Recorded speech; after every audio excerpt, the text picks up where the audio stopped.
The Knights of the Cross by Henryk Sienkiewicz. If you really enjoy my work, you can buy me a coffee using the link below the video. Chapter 24. Mako waited patiently for several days, hoping to receive some news from Zgorzelicz, or to hear that the abbot's anger had been appeased. Finally, he became impatient and determined to go personally to see Zyk. Everything had happened contrary to his wishes, and now he was anxious to know whether Zyk was angry with him. He was afraid that the abbot would never be reconciled with Zbyszko and him. He wanted, however, to do everything he could to soften that anger. Therefore, while riding, he was thinking what he would say in Zgorzelicz to palliate the offense and preserve the old friendship with his neighbor. His thoughts, however, were not clear. Therefore, he was glad to find Jagiełło alone. The girl received him as usual with a bow and kissed his hand. In a word, she was friendly, but a little sad. "Is your father home?" asked he. "He went out hunting with the abbot. They may be back at any moment." Having said this, she conducted him into the house, where they both sat in silence for a long time. The girl spoke first and said, "Are you lonely now in Bogdaniec?" "Very lonely," answered Mako. "Then you knew that Zbyszko had gone away?" Jagiełło sighed softly. "Yes, I knew it the very same day. I thought he would come here to bid me goodbye, but he did not." "How could he come?" said Mako. "The abbot would have torn him to pieces. Neither would your father have welcomed him." She shook her head and said, "Age, I would not allow anybody to injure him." Upon this, Mako hugged the girl and said, "God be with you, girl. You are sad, but I also am sad.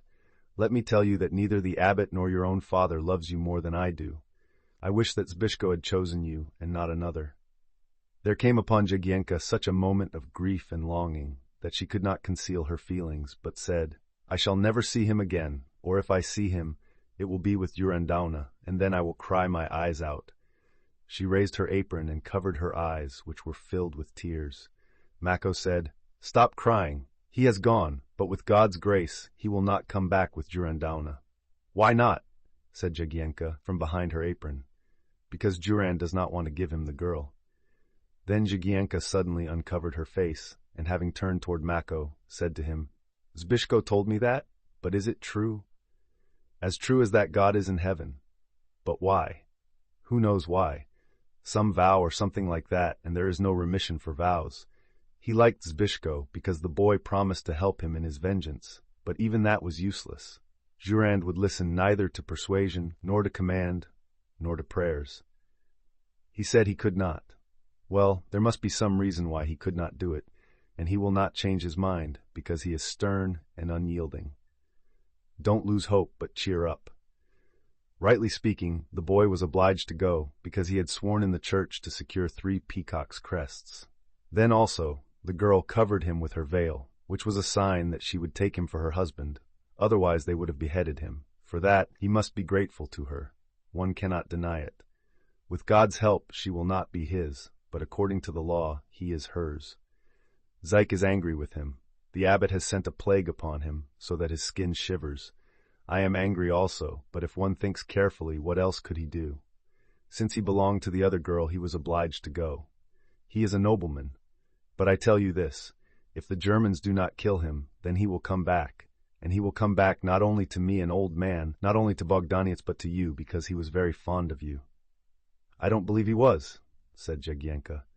But she drew near Mako, and having touched him with her elbow, she asked, "How do you know it?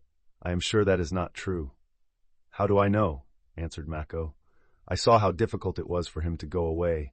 When it was decided that he must go, I asked him, 'Do you not regret Jagiełło?' And he said, 'May God give her health and the best of everything.' Then immediately he began to sigh." "I am sure that it is not true," said Jagiełło softly. "But tell me again." "As God is dear to me, it is true. After seeing you, he will not care for the other girl, because you know yourself that there is no girl more beautiful than you in the whole world. He has felt God's will toward you. Do not fear. Perhaps even more than you have felt it toward him." "Not at all," exclaimed Jagiełło. Then she again covered her face, which was as rosy as an apple, with her sleeve.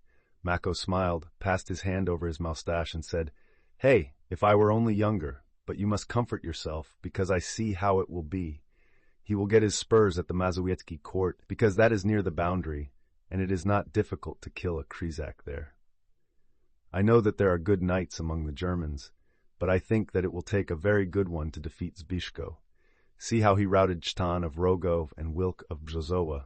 Although they are said to be dreadful boys and as strong as bears, he will bring his crests, but he will not bring Urandowna. But when will he return? If you are not willing to wait, then you will not be wronged. Repeat what I have told you to the abbot and to Zyk. Perhaps they will not be so angry with Zbyszko. How can I tell them anything?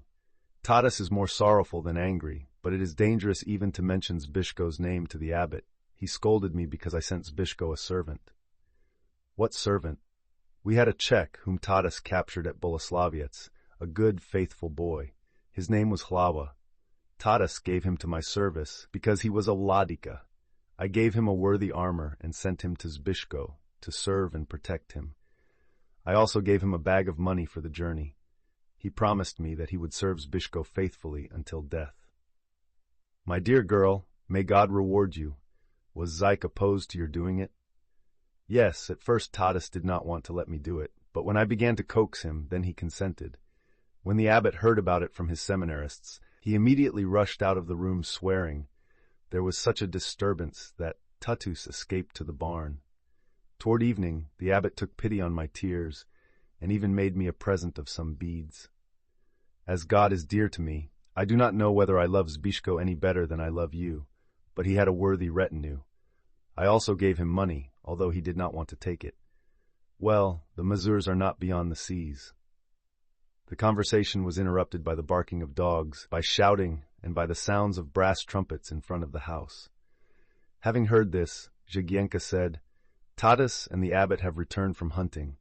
Let us go outside. It will be better for the abbot to see you there, and not to meet you unexpectedly in the house.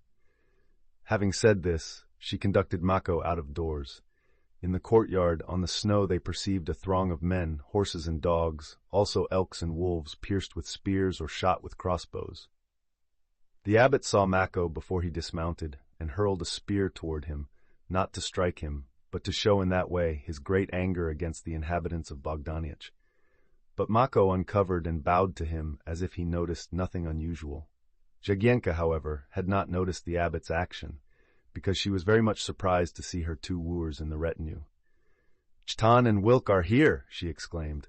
I presume they met Tatus in the forest.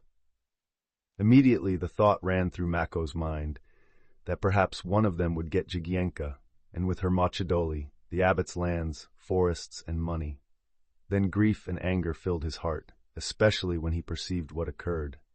Behold, Wilk of Brzozowa, although only a short time before the abbot wanted to fight with his father, sprang to the abbot's stirrups and helped him to dismount, and the abbot leaned in a friendly manner on the young nobleman's shoulder. In that way, the abbot will become reconciled with old Wilk, thought Mako, and he will give the forests and the lands with the girl. His sad thoughts were interrupted by Jagiełło, who said, They are soon cured after Zbyszko's beating, but even if they come here every day, it will not benefit them. Mako looked and saw that the girl's face was red with anger, and that her blue eyes sparkled with indignation, although she knew very well that Stan and Wilk had taken her part in the inn and had been beaten on her account. Therefore Mako said, Bah, you will do as the abbot commands. She immediately retorted, The abbot will do what I wish. Gracious Lord, thought Mako, and that stupid Zbyszko left such a girl. Remember to subscribe.